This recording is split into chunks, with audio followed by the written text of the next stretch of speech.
The metallic taste of blood filled my mouth as I lay sprawled across our living room's imported Italian marble. Above me, the crystal chandelier, worth more than most families earn in a year, swayed slightly, its prismatic light dancing across my father's contorted face.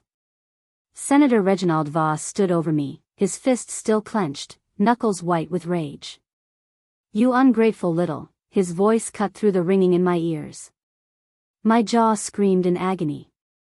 Dislocated. Maybe broken. Through the haze of pain, I heard the distinctive click of heels on marble. Mom. Thank God. She'll stop this. She'll. Don't ruin the carpet with that mess. Evelyn Voss's voice, cool, detached, more concerned with the Persian rug beneath me than her daughter's blood pooling on it. That's when I knew, I was completely alone. Hey everyone, welcome back to Valor Voice. I'm Michelle Holloway, a proud sergeant in the United States Air Force. What you just heard? That was the night my life detonated. The night I learned that power and love are two very different things.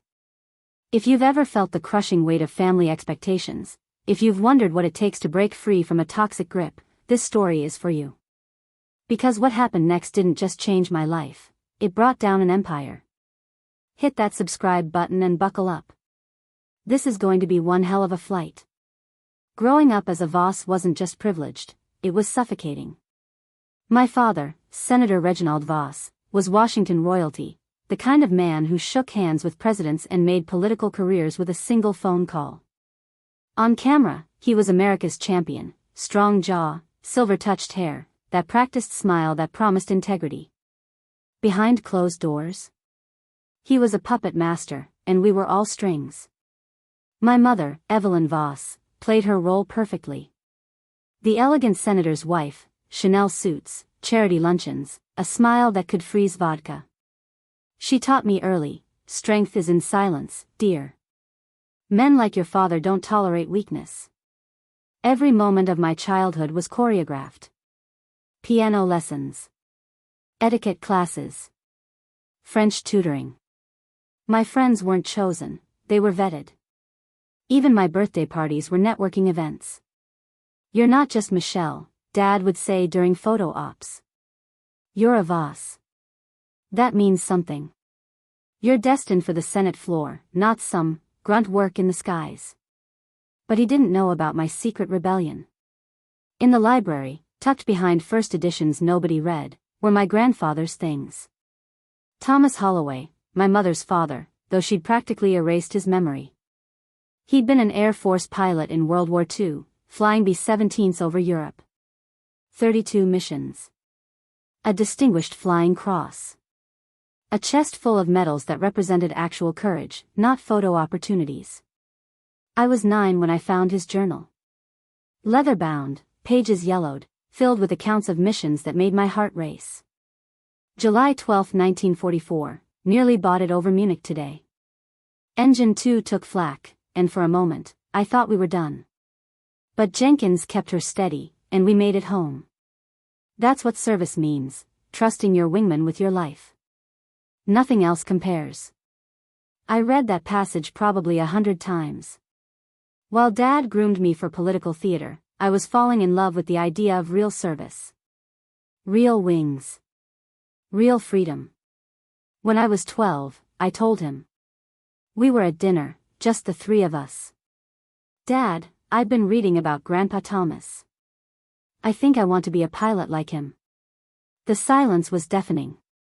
Thomas Holloway was a well-meaning man who spent his life taking orders, he said slowly. Is that what you aspire to, Michelle? We don't follow. We lead. The Voss family leads. That night, I went to the library. Grandpa's medals were gone. The journal, the photographs, the flight logs, all of it. Vanished.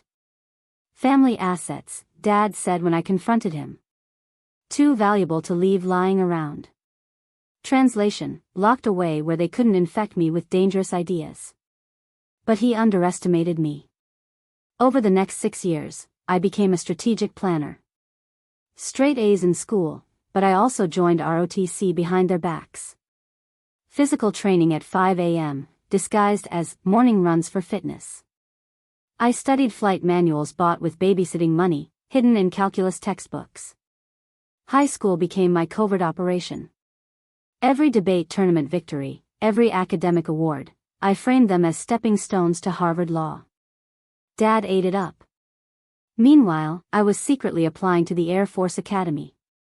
The acceptance letter arrived on a Tuesday. I intercepted the mailman, hands shaking. Congratulations, cadet candidate Michelle Voss. For the first time in years, I cried. Not from sadness, from hope. But reality crashed back.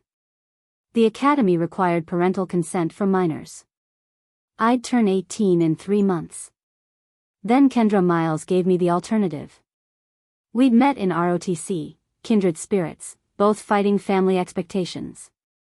Enlist, she said. You're 18 in June. You can sign papers without them. Do basic training, prove yourself, then aim for officer candidate school and flight training. I signed the enlistment papers 3 days after my 18th birthday. Basic training started in 8 weeks. 8 weeks to prepare for war at home. The explosion came on a humid June evening. Dad was hosting a fundraiser, 50 of his closest donors, each contributing 5 figures minimum. I was supposed to be the centerpiece, the Ivy League-bound daughter, proof of his family values platform.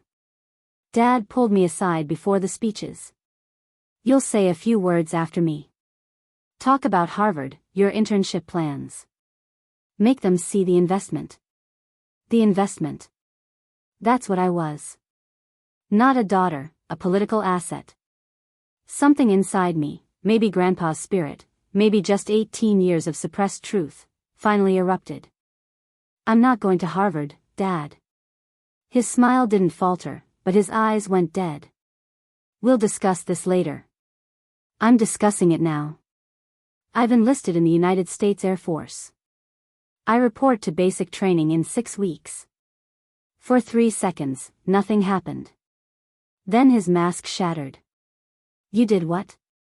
His hand moved faster than I could track. The impact snapped my head sideways. Pain detonated across my jaw, white-hot and all-consuming. The marble floor rushed up to meet me. The world spun. Somewhere distant, I heard gasps from the party. Blood filled my mouth, warm and copper-tasting. My jaw shrieked agony with every heartbeat. Reginald. Someone's voice. Shocked. Through the haze, I saw Dad compose himself with terrifying speed. The senator's smile locked back into place. Clumsy girl. Had too much champagne, I'm afraid. Evelyn, handle this. Then Mom entered my limited field of vision. For one desperate second, I thought, hoped, prayed she'd help. She looked at me. At the blood. At her husband. Don't ruin the carpet with that mess. That's when Michelle Voss, the compliant daughter, the political prop, shattered on that marble floor. Sergeant Michelle Holloway rose to take her place. I don't remember crawling to my room. Muscle memory, maybe. I locked the door, hands shaking. Every movement sent lightning through my jaw. But ROTC training had drilled one thing into me: document everything. I hit record on my phone's voice memo. Sergeant Michelle Holloway, 2,300 hours. Assaulted by primary threat, Reginald Voss. Jaw compromised, seeking extraction. I took photos. The bruising already blooming purple and black. The blood. The dislocated jaw. Then I uploaded everything to an encrypted cloud drive I'd set up months ago. Evidence is your only weapon. Next text, to Kendra. Our emergency code, Thunderbird down. Her response came in 47 seconds, on my way. Stay low. She arrived at 0200 hours in a borrowed maintenance van, talking her way past estate security with a story about emergency AC repair. I packed like a soldier, essentials only. Dress uniform. PT gear. Enlistment papers. And one thing I'd stolen back weeks ago, Grandpa's Distinguished Flying Cross, pride from Dad's safe. The drive to New York took 6 hours. We talked in fragments. "He'll come after you," Kendra warned. "Let him try. I'm active duty military. That makes this assault on a federal officer." Her Brooklyn apartment became my foxhole. She had contacts, ROTC networks, military friends who understood that families don't always mean safety. Captain Elias Grant was our first call. He ran training ops at a nearby Air Force installation. I reported the next morning, jaw wired shut from an emergency clinic visit. Captain Grant took one look at my face and his expression went granite hard. "Sergeant Holloway, this isn't family drama. This is assault on an active duty member of the United States Air Force. We'll be filing for a military protective order. Your father's influence stops at the base gates." For the first time since the punch, I felt safe. But Senator Reginald Voss didn't get where he was by respecting boundaries. The first threat came 3 days later. A federal judge called my burner phone. "Miss Voss, your father is deeply concerned. He suggests you come home, work this out privately. Don't make him escalate." Next came the package. Delivered to Kendra's apartment, another security breach. Inside, old family photos, carefully selected. And a letter from Mom. "Michelle, you're breaking my heart. You've destroyed our family's reputation. Grandpa Thomas would be ashamed. Come home. Make this right." Just manipulation. Guilt. Strategic word choices designed to wound. The memories flooded back. The debate tournament I won sophomore year, state champions. Dad's response? "Your tone was too aggressive. You sounded shrill." I'd won the entire competition, and he critiqued my voice. And I remembered the day I found Dad's emails about Grandpa's medals. Correspondence with a military memorabilia dealer. Authenticated World War II Distinguished Flying Cross, veteran provenance, excellent condition. Starting bid $8,000. He'd sold my grandfather's medals. Sold them. And bought replicas for display, pocketing the cash for campaign funds. Grandpa's courage reduced to family assets to fund attack ads. That's when I really understood. I wasn't breaking free from people who loved me poorly. I was escaping people who didn't love me at all. As my jaw healed, 4 weeks of constant pain, we built a team. Kendra became my intelligence officer, mapping Dad's vulnerabilities. Shell corporations. Questionable donors. Buried HR complaints from campaign staff.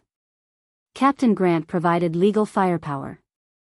Article 128 of the Uniform Code of Military Justice, assault on a service member. Federal jurisdiction. Then came the veterans. Sergeant Liam Ford, retired pilot. Power like your father's? It's a house of cards. One strong gust, and it all falls.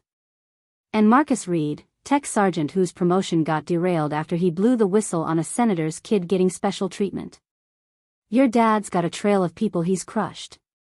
We find them, we build a coalition. We found 6 former staffers who'd quit rather than tolerate Dad's verbal abuse. 3 journalists he'd threatened. A former business partner forced out through legal intimidation. All of them afraid to speak up. Because who goes against a U.S. senator? Then Dad made his biggest mistake. He announced the Thomas Holloway Aviation Fund, a charity supposedly honoring my grandfather's legacy, providing scholarships for aspiring pilots. He even name-dropped me. My daughter Michelle, inspired by her great-grandfather's service, tragically lost her way. But this fund ensures his legacy continues. Tragically lost her way. I'd enlisted, and he was the victim. Kendra dove into the fund's filings. It took 18 hours. "Michelle. Look at this." The charity was a sham. Only 12% of donations went to actual scholarships. The rest? Administrative costs. Payments to a consulting firm he secretly owned. Office space rented from his business partner at triple market rate. He was profiteering off my grandfather's name. We need the right platform, Kendra said. Maximum impact. The answer came from Sergeant Ford's sister in event planning. Dad was hosting a gala at the National Air and Space Museum, star-studded, major donors, celebrating his fake charity. Their AV systems are networked, not isolated, she said. Someone with the right access could infiltrate the feed. The plan crystallized. I'd attend in uniform. Play the prodigal daughter. Then, during his speech, we'd detonate the truth, evidence on the museum's massive screens. Are you sure? Captain Grant asked. Once you do this, there's no going back. The fallout will be nuclear. I thought of the marble floor. The blood. Mom's cold stare. I thought of Grandpa's medals, sold for campaign cash. I'm sure, I said. Let's bring him down. The National Air and Space Museum at night is something else. Historic aircraft suspended from ceilings, the entire place a cathedral to human achievement. Pretty ironic venue for Dad's performance. I arrived in my dress blues, service ribbons earned through actual work, wings pinned proudly. Dad spotted me immediately. Shock, calculation, triumph. Michelle, darling. He pulled me into a hug that was really a restraint. His whisper was ice, stick to the script, or I'll destroy you. That uniform won't protect you. Mom materialized, champagne in hand. Michelle. You look official.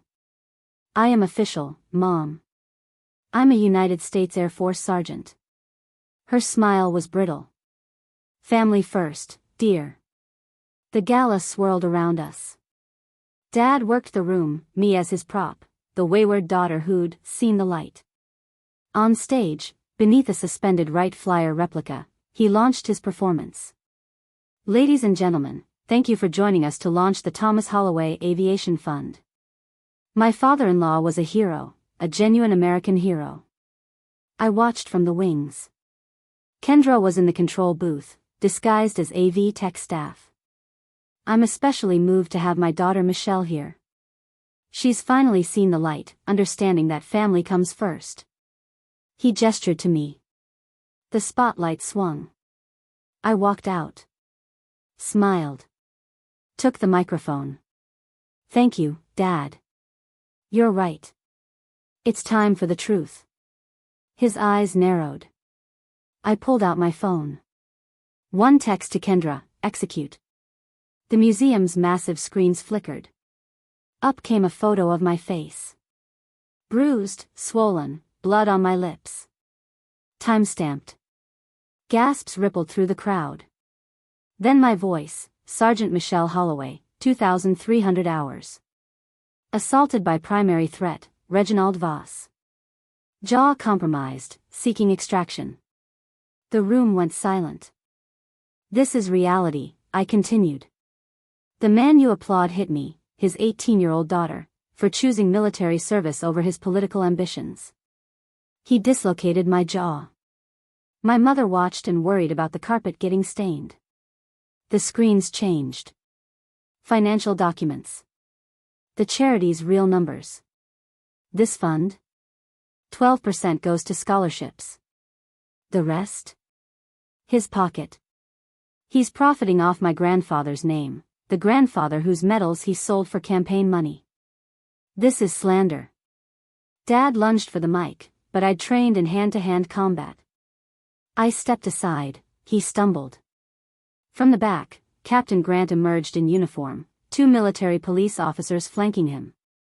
Senator Reginald Voss, you are under investigation for assault on a federal officer and fraud. I suggest you cooperate. Cameras everywhere. Phones out, recording. Live streaming. Going viral in real time. Security moved in, toward Dad. Mom's wail, Michelle, how could you? After everything we gave you. I looked at her and felt nothing but pity. You gave me bruises disguised as discipline. Lies wrapped in luxury. I don't owe you silence. The handcuffs clicked on Dad's wrists. Flash bulbs popped. his empire crumbling in high definition. And me? Standing beneath pioneers of flight, I felt something I'd never experienced in that house. Freedom. The fallout was exactly as nuclear as predicted. Within hours, #FlyFreeMichelle was trending worldwide. Some called me a hero for exposing abuse of power. Others branded me a family betrayer. I didn't care about either label. Dad's investigation uncovered worse than we'd suspected. Years of donor intimidation, campaign finance violations, witness tampering. By month 3, he'd resigned from the Senate. By month 6, he was facing federal charges. Mom called once. Just once. "You've destroyed us, Michelle. After all we sacrificed, all we gave you." I let her finish. Then, calmly, "You gave me a cage. I built my own wings. We're done here." I hung up. Blocked the number. Closed that chapter. A year later, life found its altitude. Promoted to first lieutenant, stationed at Joint Base Andrews. I led training flights, mentored young recruits, not just on flying, but on resilience.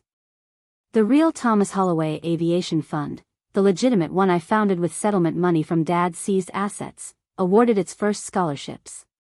12 recipients, kids from abusive homes who dreamed of military service. One wrote, "Lieutenant Holloway, you didn't just survive. You showed us how to soar.